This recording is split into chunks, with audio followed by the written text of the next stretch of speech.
ठीक है, मैं जाकिर नाइक के साथ हूं, मैं सबके साथ हूं।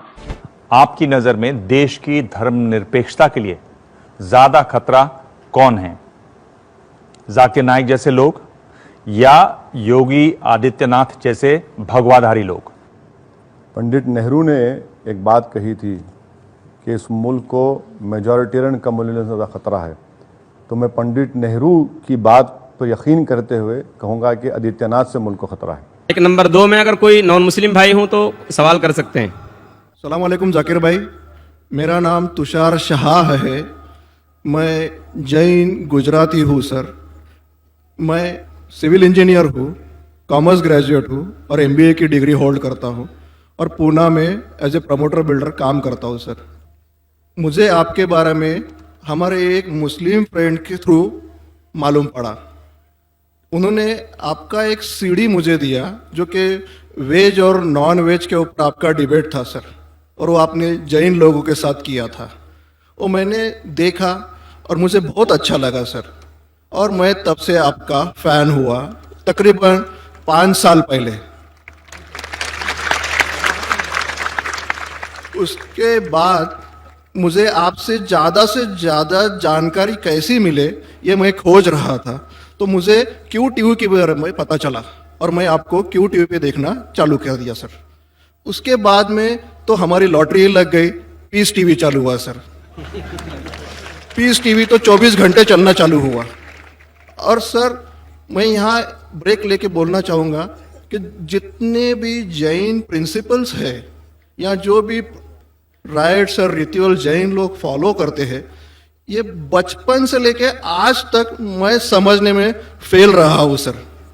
एक भी उनका प्रिंसिपल मुझे लॉजिकली एक्सेप्ट नहीं हो रहा है सर। ऑन द कॉन्ट्ररी, इस्लाम के जितने भी प्रिंसिपल मुझे मालूम पड़े, जो कि आपके थ्रू मालूम पड़े, 99.99% एक्सेप्ट हो रहे हैं, वो भी लॉजिकली सर। तो यहाँ दूसरी बात ऐसी हो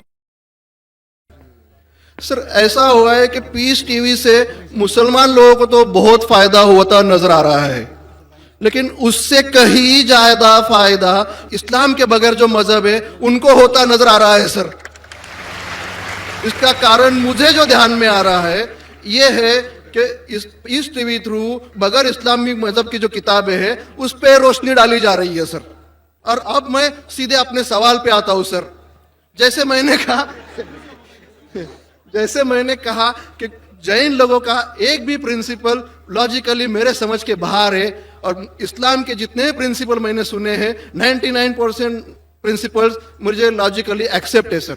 जो एक प्रिंसिपल में थोड़ी गड़बड़ाहट है वो मैं आपसे पूछने जा रहा हूं सर। अगर मेरे से कोई गलती हुई तो प्लीज संभाल लेना सर मुझे। दूसरा प्रिंसिपल है सर तकदीर का, जहां मुझे थोड़ी गड़बड़ हो रही है। तकदीर का प्रिंसिपल जो मैं समझ रहा हूं और जो मैंने सुना है वो ये है कि जो अल्लाह ने लिखा है करके आप कर रहे हो, ये जुमला गलत है। आप जो करने वाले हो वो अल्लाह को मालूम है करके अल्लाह ने लिखा है। I hope I am right sir. Correct. तो सर अगर जब फ्री विल का जो प्रिंसिपल है तो ये तो इसके साथ टैली हो रहा है सर। जबकि मैं देख रहा हूं फ्री विल, आप जो करने जा रहे हो यानी कि मुझे फ्री विल तो है करने में, ये प्रिंसिपल टैली हो रहा है। अब रहा प्रिंसिपल टेस्ट का। अब जब अल्लाह ने हमें यहां टेस्ट के लिए भेजा है तो आप यहां कह रहे हैं कि आप जो करने जा रहे हो वो अल्लाह को ऑलरेडी पता है और उन्होंने लिख के रखा है। तो मुझे यह समझ में आ रहा है कि हम आखिरत तक क्या करने वाले हैं, यानी सब लोग जो है क्या करने वाले हैं ये अल्लाह को पता है। ये एंड रिजल्ट अल्लाह को पता है, ऐसा मुझे लग रहा है। बिल्कुल सही। बिल्कुल सही। आई एम ग्लैड सर, जो मैं समझ रहा था सही समझ रहा था। अब यहाँ बात यह आ रही है कि सर अगर वर्ल्ड कप क्रिकेट का रिजल्ट मुझे अगर फाइनल रिजल्ट मालूम है तो पूरा वर्ल्ड कप मुझे देखने की जरूरत क्या है? वेरी गुड, बहुत अच्छा सवाल। लगता है कि आप बहुत पीस TV देखते हैं। काफी देखता हूं सर। आपने जिस तरीके से तकदीर को शॉर्ट में कहा, यस सर, बहुत कम मुसलमान यह कह पाएंगे। मुसलमान को भी ये प्रॉब्लम है तकदीर क्या है, मैच करने का कि फ्री विल एंड तकदीर बहुत कम मुसलमान कह सकते हैं। और आपने इतने बड़े मजमे में कहा, मैं आपको कांग्रेचुलेट करता हूं। Thank you sir. आपका आखिरी सवाल था कि अगर अल्लाह को पता है, sir I have not yet finish my question sir, please हाँ जी हाँ जी हाँ जी सर, ये तो एक पार्ट था क्वेश्चन का। दूसरा पार्ट ये है कि अल्लाह को जब, अगर मैं तो बनिया हूं सर, मुझे मालूम पड़ा है कि इस्लाम एक्सेप्ट करके मुझे स्वर्ग मिलेगा या नर्क मिलेगा, कुछ न कुछ तो मिलना पक्का है। अब ये सब खेल में अल्लाह को क्या मिल रहा है ये मैं जानना चाहता हूं सर। बहुत अच्छा सवाल, ये दूसरा सवाल है मेरा। और तीसरा, दोनों सवाल का जवाब दूंगा, तीसरा मत पूछिए सर शॉर्ट है नहीं तो लोग मुझे कहेंगे कि मैं ना इंसाफी कर नहीं रहा हूं। नहीं, इसी कनेक्टेड है सर, इसी से कनेक्टेड है, और सिर्फ आउट ऑफ क्यूरियोसिटी पूछ रहा हूं। आप देना चाहे दे सकते, नहीं देना चाहे नहीं दे सकते। सर हमारा फैसला कैसा होने वाला है ये तो मुझे पता चल गया कि डूज और डोंट्स कुरान में लिखे, फॉलो करो, आपका फैसला हो जाएगा। लेकिन जो जानवर, एनिमल्स जो है, एलिफेंट्स, ये जो जो जो भी जानवर है, इनका फैसला अल्लाह कैसे करने वाले, ये मुझे जानने की क्यूरियोसिटी है। आप देना चाहे दे सकते हैं, तीनों नहीं जवाब दिया दूंगा, कोई- मुख्तसर सा दूंगा। आपने बिल्कुल सही किया तकदीर के बारे में, आप पीस टीवी देख रहे हैं, वहां से मालूमात सही मिली। आपके जो 3 सवाल थे, पहला सवाल था अल्लाह जब जानता है ये सब होने वाला है तो ये खिलवाड़ क्यों होता है ना, कठपुतलियां, जब अल्लाह ताला सब जानते हैं तो हम लोग क्यों ये रचा रहे ड्रामा, डायरेक्ट क्यों ना मुझे जन्नत में डालता है, डायरेक्ट क्यों ना दोजख में डालता है। बहुत अच्छा सवाल।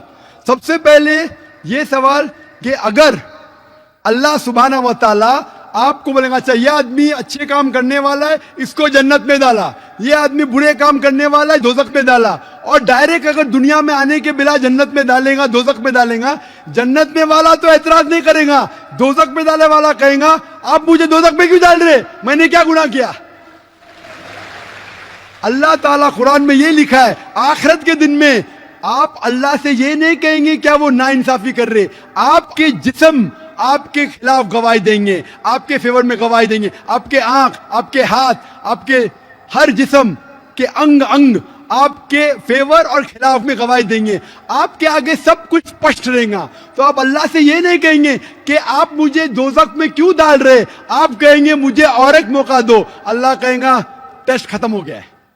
अगर डायरेक्ट आपको दोजख में डालेंगे तो आप कहेंगे अल्लाह ने, मिसाल के तौर पे अगर टीचर जानता है कि ये स्टूडेंट को फर्स्ट आने वाला है, ये स्टूडेंट फेल होने वाला है, अगर डायरेक्ट बोलेगा नो टेस्ट, आपको पास किया, आपको फेल किया, पास करने वाला एतराज नहीं करेगा, फेल करने वाला बोलेगा अरे आपने फेल क्यों किया मुझे, अरे आप तो बुद्धू है आपको, लेकिन फेल क्यों किया, इसलिए टेस्ट लेता है। अल्लाह ताला जानता है लेकिन आप उस पर एतराज नहीं किया आखिरत में, इसलिए टेस्ट ले रहा है। नंबर 2, अल्लाह को फायदा क्या है। अल्लाह को शैतान ने उसको चैलेंज किया था कि मैं तेरे बंदे को भड़काऊंगा, चैप्टर नंबर 7 में लिखा गया है। तो अल्लाह कहता है कि मेरे बंदे को तू भड़का सकेगा ही नहीं, जो मेरे बंदे ने उसको भड़काएगा। इब्लीस कहता है मेरे पनिशमेंट को डिले करो, गिव मी रिस्पाइट, अल्लाह डिले कर लेता है। अल्लाह क्यों कर रहा है, क्योंकि अल्लाह ताला के लिए इंसान सबसे बेहतरीन मखलूक है, बेस्ट क्रिएशन। बाकी creation don't have free will, इंसान को फ्री विल है, तो ये सबसे बेहतरीन क्रिएशन है। उनको खुशी हो रही कि बाकी जो लोग हैं, आपका तीसरा सवाल भी इसमें आता है, जो फरिश्ते उनको चॉइस नहीं, जो अल्लाह कहता है मानना ही पड़ता है, जानवर को फ्री विल नहीं है, जो अल्लाह ताला कहेगा जानवर करेगा, फ्री विल नहीं। इंसान एक ऐसी मखलूक है, ऐसा क्रिएशन है जिसके पास फ्री विल है, इसीलिए उसे खुशी होती है कि मैं फ्री विल देने के बाद ये इंसान मेरी इबादत कर रहा है। Answer number 2। आंसर नंबर 3, ये टेस्ट जानवरों के लिए नहीं है, जानवर के लिए टेस्ट नहीं, सिर्फ इंसान के लिए और जिन के लिए। जानवर अगर किसने भी कोई गलत किया, एक जानवर ने दूसरे जानवर के खिलाफ कुछ सिंग मारी, तो आखिरत के दिन पे उसका बदला लिया जाएगा और उनको खत्म किया जाएगा। इन लोग स्वर्ग और नरक में नहीं जाएंगे। इंसान सबसे बेहतरीन मखलूक है, सबसे अच्छा क्रिएशन है, सिर्फ वो जन्नत या दोजख में जाएंगे। और सवाल के पहले जो आपने पूछा था कि वो मुस्लिम ऑपरेटर पीस टीवी नहीं दिखा रहा है, हम क्या करें, आप बिल्कुल सही कह रहे हैं कि मुसलमान से ज्यादा गैर मुसलमान को फायदा हो रहा है, इसलिए वो मुसलमान टेलीविजन नहीं दिखा रहा है। और मैं कहता हूं ना, कुछ लोग नाम के मुसलमान रहते, पैसे के रहते, वो बाकी चैनल शायद उन्हें पैसा देते, हम किसको पैसा देते नहीं, हम ना पैसे से किसी को खरीदते, ना किसी को इस्लाम फैलाते, ना चैनल को पैसा देते। गॉड टीवी जो क्रिश्चियन चैनल है इंडिया में हर साल 28 करोड़ रुपीस दे, 28 करोड़ सिर्फ केबल ऑपरेटर्स को पैसा देती है, 28 करोड़ 28 करोड़। वो बजट भी नहीं, सिर्फ इंडिया में दिखाने के लिए। हम पीस टीवी बोलते, हमारा अमन का टीवी, हम आपको 1 रुपया देंगे नहीं, दिखाने का दिखाओ, नहीं दिखाने का मत दिखाओ। तो ये लोग पैसे के पुजारी, अब्दुल्ला ने अब्दुल रुपया है, ये मुसलमान हो ही नहीं सकता, जो भी है, मैं जानता नहीं कौन है। और आपको सजेशन, आप क्या कीजिए, बॉयकॉट करो उनको, बॉयकॉट करो, आप पर्चा निकालो, जो पीस टीवी नहीं